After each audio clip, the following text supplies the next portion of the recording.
Hello students, I again welcome you in this channel. Today we discuss chapter number 11 and the name of this chapter is angle. तो हम discuss करेंगे बेटा angle क्या होता है. Angle is very important topic in geometry. Angle बनता कब है? जब हम सीज़र से कुछ कट करने के लिए जो यहाँ पे आपके पास बनता है उसे एंगल कहते हैं. डिवाइडर के अंदर आपकी क्लॉक की जो आर्म्स होती हैं उनके अंदर, तो ये आपके पास एंगल होता है. और एंगल कहाँ पे मिलता है? जहाँ पे आपकी लेंथ और ब्रेड्थ भी मीट करती हैं उसे भी एंगल कहते हैं. सो एंगल कहते किसे हैं? An angle is a figure formed by two rays with same initial point. जब सेम एक पॉइंट पर टू रेज मीट करेंगी उसे हम क्या कहेंगे बेटा? एंगल. अब इसके नेमिंग है. नेमिंग का मेथड क्या होता है? एक तो मैं इसके अंदर एंगल 1 लिख दूं तो एंगल 1 हो गया, या फिर starting A O B angle हो गया, B O A B angle हो गया, या फिर आप एंगल ओ बी इसको कह सकते हैं. ये इसकी नेमिंग होती हैं. उसके बाद होता है बेटा magnitude. The meaning of magnitude का मतलब ये है कि एंगल की मेज़रमेंट कितनी है. जब हम प्रोटेक्टर से इसको मेज़र करेंगे तो इसकी मेज़रमेंट कितने डिग्री की होती है. नेक्स्ट है बेटा कंपैरिजन ऑफ टू एंगल्स. बेटा कंपैरिजन करने के 3 मेथड्स होते हैं. फर्स्ट है बाय इंस्पेक्शन. हम चेक करके बता दें कि which one is greater and which one is smaller. Second है by using trace paper. The meaning of trace paper क्या है कि आपके पास जो फिगर बनी हुई है उसे आप ट्रेस पेपर ड्रॉ कर ले और सेकंड एंगल के ऊपर रख दें और बताएं कि वो सेम है या उससे छोटा है या फिर बड़ा. और नेक्स्ट वन इन्होंने लिख नहीं रखी, होनी चाहिए बाय प्रोटेक्टर. उसके बाद नेक्स्ट है बेटा interior and exterior of an angle. जो पॉइंट्स एंगल के अंदर हैं वो इंटीरियर में आएंगे, जो पॉइंट एंगल के बाहर है वो एक्सटीरियर में आएंगे. So let us start exercise 11.1 with question number 1. Question number 1 is give 3 examples of angle. अभी हमने स्टार्टिंग में किया था क्लॉक, सीजर, डिवाइडर. आप तीनों नेम लिख सकते हैं एग्जाम्पल. सेकेंड है राइट द आर्म्स. इस एंगल की आर्म्स लिखनी है. तो फर्स्ट आर्म है बेटा एम एल, एम से एल पे गया है. सेकंड एल पी है, M P sorry. So second one is M P. Third one how many angles are formed in this figure and name them. First देखो बेटा triangle है, 3 angles बने हैं. First A B C, 3 angle है, उनका name क्या बनेगा बेटा? Angle A B C, angle B A C और थर्ड वन बी सी ए.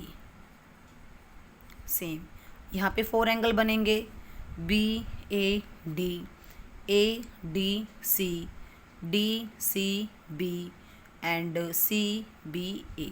यहाँ पे 1 2 3 4 5 6 and this one complete 7 and this one complete 8.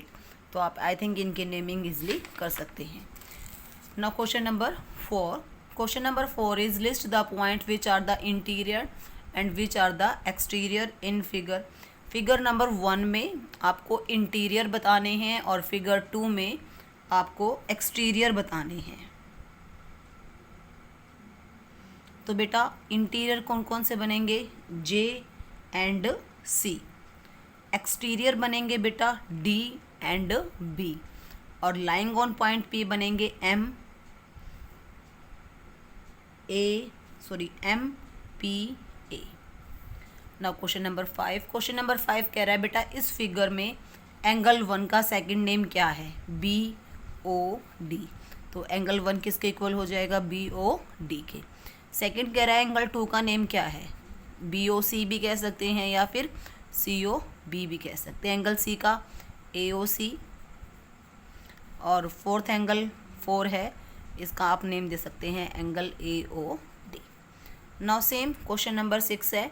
आपको इस फिगर में से एंगल 1, एंगल 2, एंगल 3 का नेम लिखना है.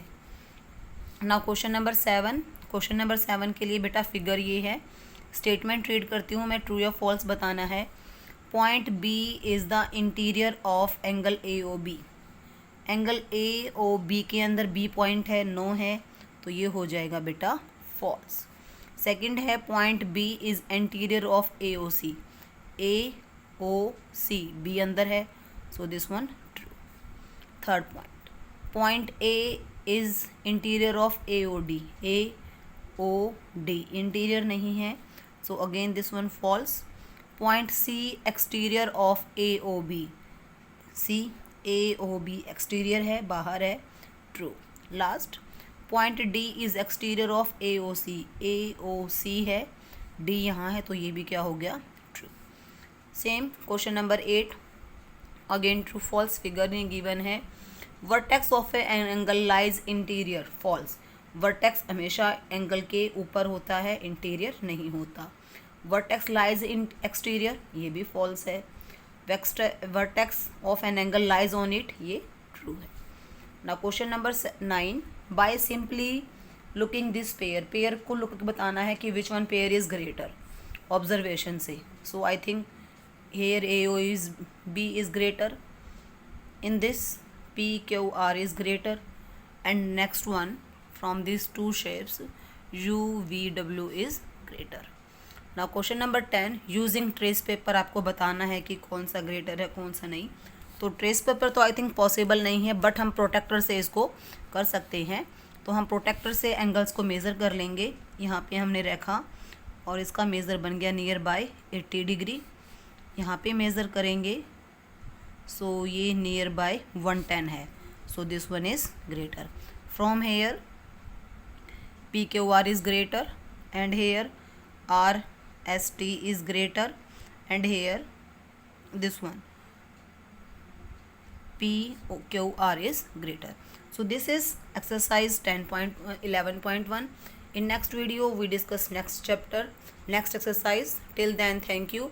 Have a nice day. Stay home, stay safe.